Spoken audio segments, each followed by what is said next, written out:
करवा चौथ की कहानी है कि देवी करवा अपने पति के साथ तुंगभद्रा नदी के पास रहती थी। एक दिन करवा के पति नदी में स्नान करने गए तो एक मगरमच्छ ने उनका पैर पकड़ लिया और नदी में खींचने लगा। मृत्यु करीब देखकर करवा के पति करवा को पुकारने लगे। करवा दौड़कर नदी के पास पहुंची और पति को मृत्यु के मुंह में ले जाते मगर को देखा। करवा ने तुरंत एक कच्चा धागा लेकर मगरमच्छ को एक पेड़ से बांध दिया। करवा के सतीत्व के कारण मगरमच्छ कच्चे धागे में ऐसा बंधा कि टस से मस नहीं हो पा रहा था। करवा के पति और मगरमच्छ दोनों के प्राण संकट में फंसे थे। करवा ने यमराज को पुकारा और अपने पति को जीवनदान देने और मगरमच्छ को मृत्युदंड देने के लिए कहा।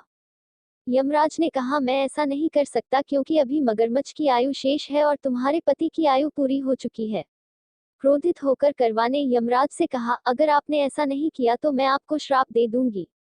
सती के श्राप से भयभीत होकर यमराज ने तुरंत मगरमच्छ को यमलोक भेज दिया और करवा के पति को जीवनदान दिया। इसलिए करवा चौथ के व्रत में सुहागन स्त्रियां करवा माता से प्रार्थना करती हैं कि हे करवा माता, जैसे आपने अपने पति को मृत्यु के मुंह से वापस निकाल लिया वैसे ही मेरे सुहाग की भी रक्षा करना। करवा माता की तरह सावित्री ने भी कच्चे धागे से अपने पति को वट वृक्ष के नीचे लपेट कर रखा।